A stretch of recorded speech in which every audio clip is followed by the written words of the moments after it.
Hi friends, welcome to Sabina சமையல். இன்றைக்கி இஃப்தாருக்கு சூப்பரான நம்ம ஒரு சவர்மாவும் ஒரு பால் கொழுக்கட்டையும் தான் இன்றைக்கி செய்ய போகிறோம்.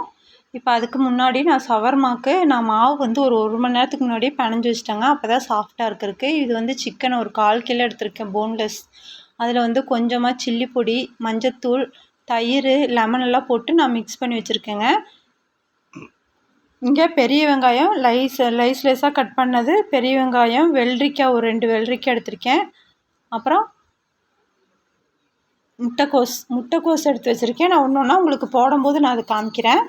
இதில் தயிர், லெமன் ஜூஸ், அப்புறம் சில்லி பொடி, மஞ்சள் பொடி எல்லாம் போட்டு மிக்ஸ் பண்ணியிருக்கோம். இப்போ ஒரு பேன் வச்சுட்டு கொஞ்சமாக ஆயில் ஊற்றிக்கலாம்.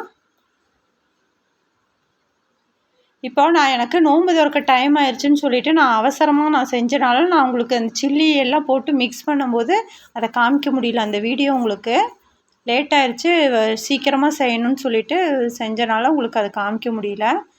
இப்போ சிக்கனை வறுத்து எடுத்துக்கலாம்.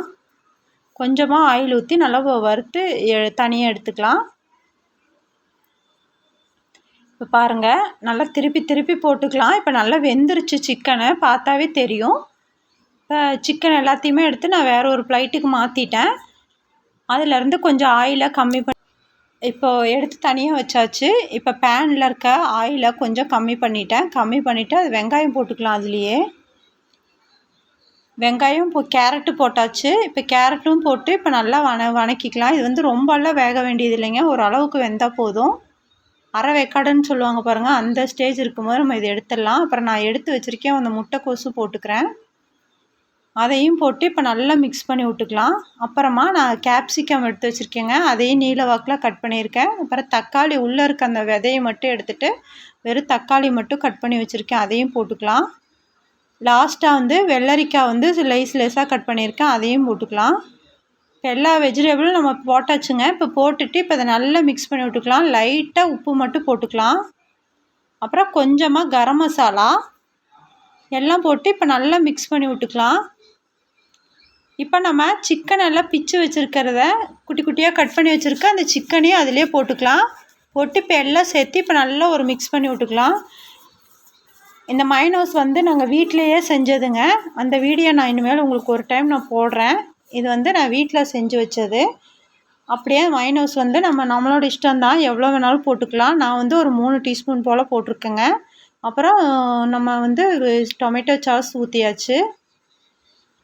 கொஞ்சமாக சோயா சாஸ் எல்லாம் ஊற்றி இப்போ எல்லாம் சேர்த்து நல்லா மிக்ஸ் பண்ணிக்கலாங்க. அவ்வளோதான், ஒரே ஒரு நிமிஷம் மட்டும் நல்லா வதக்கி விட்டுட்டு நம்ம இறக்கி வச்சுக்கலாம். இப்போ அடுத்ததாக வந்து இப்போ நம்ம அந்த மாவு பிணைஞ்சு வச்சுருக்கோம் இல்லைங்களா, இப்போ நம்ம அந்த சவர்மாவுக்கு அந்த ரொட்டிக்கு நம்ம தேய்ச்சிக்கலாம். இதே மாதிரி நல்லா எடுத்து தேய்ச்சி வச்சுக்கலாம். இப்போ பாருங்கள், நான் எடுத்திருக்க மாவுக்கு ஒரு 1/4 கிலோ இருக்கும் அந்த மாவு. அந்த மாவுக்கு வந்து ஒரு 5 சீட்டு போல் எனக்கு வந்துச்சு. இப்போ இதை நம்ம ஒரு தோசைக்கல் வச்சு இப்போ போட்டு எடுத்துக்கலாம். நல்லா சுட்டு எடுத்துக்கலாம். ரொம்ப தின்னாக நம்மளுக்கு லேசாக தேய்க்கக்கூடாது, சப்பாத்தி மாதிரி. இது கொஞ்சம் தின்னாக தான் இருக்கணும். இப்போ இதே மாதிரி எடுத்தாச்சுங்க. இப்போ 5ம் நான் சுட்டு எடுத்துட்டேன். இப்போ நம்ம அந்த சவர்மாவை அந்த ஸ்டஃபிங் வச்சுருக்கோம் இல்லைங்களா, அதை கொஞ்சம் கொஞ்சமாக வச்சு அதை அப்படியே ரோல் பண்ணிக்கலாம். அவ்வளோதாங்க, ஈஸியான நம்மளுக்கு சவர்மா நம்ம வீட்டில் சூப்பராக ரெடி பண்ணிட்டோம். இது போய் கடையில் வாங்கி சாப்பிட்றதுக்கு நம்ம வீட்லேயே டக்குன்னு செஞ்சிடலாம். ஒரு 10 நிமிஷம் போதுங்க. அதை விட சூப்பராக இருக்கும், கடையில் வைக்கிறதை விட. நம்ம செஞ்சால் ஃப்ரெஷ்ஷாக இருக்கும். இது மாதிரி குழந்தைங்களுக்கு செஞ்சு கொடுத்திங்கன்னா அவங்க ரொம்ப விரும்பி சாப்பிடுவாங்க.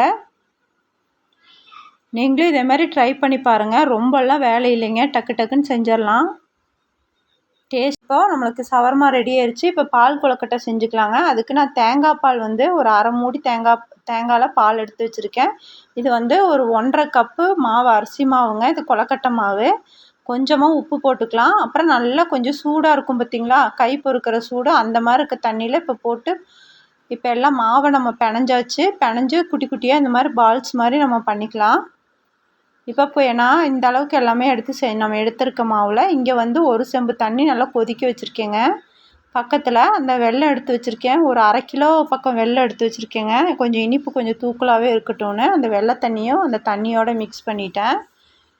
மிக்ஸ் பண்ணிவிட்டு இப்போ நான் எடுத்திருக்கேன் அந்த கொழுக்கட்டையெல்லாம் உள்ளே போட்டாச்சு. அது நல்லா வெந்ததும் கொஞ்சமாக அரிசி மாவு நான் ஒரு 2 டீஸ்பூன் போல் கரைச்சி வச்சுருந்தேன், அதையும் உள்ளே ஊற்றிக்கிட்டேன்.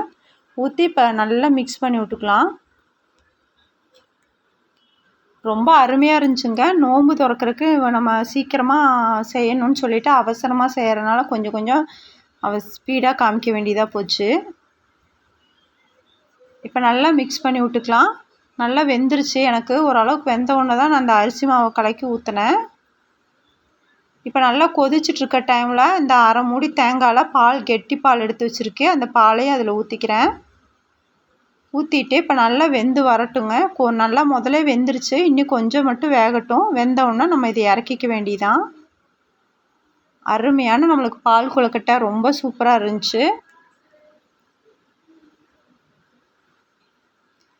இதே மாதிரி நல்லா கலக்கி வச்சு நம்ம இப்போ இறக்கிக்க வேண்டியதான். அவ்வளோதாங்க. இப்போ நான் வேற ஒரு பவுலுக்கு மாற்றிட்டேன். இன்றைக்கி நம்ம இஃப்தாருக்கு நம்ம பால் கொழுக்கட்டை, அப்புறம் ஆரஞ்சு, அப்புறம் நம்ம சவர்மா, பேரிச்சம்பழம், அப்புறம் நம்ம ரோஸ் எசன்ஸில் நன்னாரி சர்பத்தில் நம்ம வச்சாச்சு. அப்புறம் நேந்திர சிப்ஸு. அவ்வளோதாங்க. நம்ம இஃப்தார் நோன்பு திறக்க நம்மளுக்கு சூப்பராக எல்லாமே நம்மளுக்கு ரெடி ஆயிடுச்சுங்க. இனி நோன்பு திறக்க வேண்டியதான். அவ்வளோதான் ஃப்ரெண்ட்ஸ்.